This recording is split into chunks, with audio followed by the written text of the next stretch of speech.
Let's take a look at this op-ed in the New York Post. Quote, UN Climate Week reveals elites' scorn for the world's poor. Strong stuff.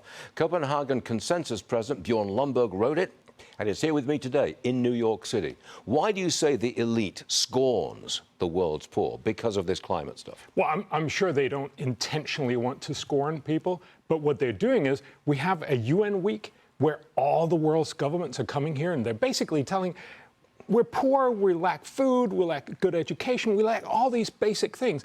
And at the same time, there's a UN Climate Week going on where, of course, all the elites are going and telling the world, the only thing we need to do is to cut carbon emissions, we need to use less energy, we need to use more expensive energy.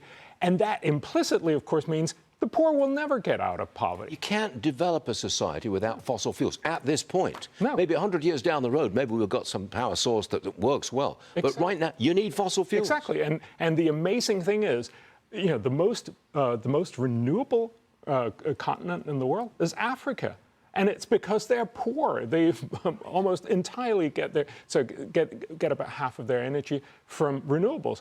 But they want to get where we are, where we use 3/4 or 4/5 of our energy from fossil fuels. That's what drives On the bright side, though, look, you're an environmentalist, and you've been saying this for years. We're pursuing the wrong. We're pursuing the wrong policies. Yes, you've been saying it for years. We're trying to cut carbon emissions without having the technology.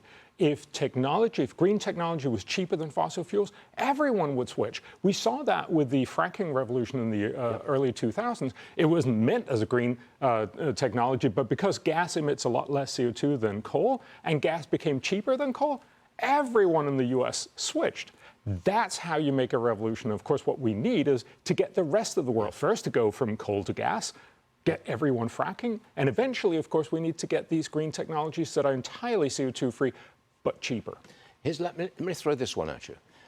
Big car makers, they want the EPA to roll back tailpipe emission rules. In other words, I guess you can pollute more if the rules were changed. What do you think to that?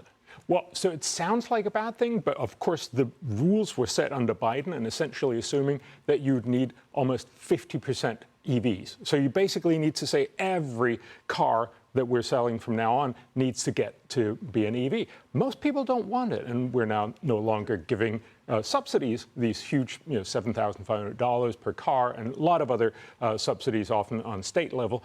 You can't do that. You should go to hybrids, and most people are, because hybrids are cheaper, they're more efficient, they're great, but we're not going to get to EVs. Some people, EVs are great, but for most people, they're just not the thing you want. Remember, Norway is the country with the most EVs in the world, but almost everyone in Norway who has an EV also have what they often call a real car that they use for the long trips. I didn't know that. But EV penetration in Norway is further than any place else. Yes. But they've also got a spare gas pack. But it's still like 20 or 30%. We hear about the new sales, but remember, you still have your old gas guzzler. Love it. Thanks for being with us today, Bjorn, in New York City. Always appreciate it. Thank you.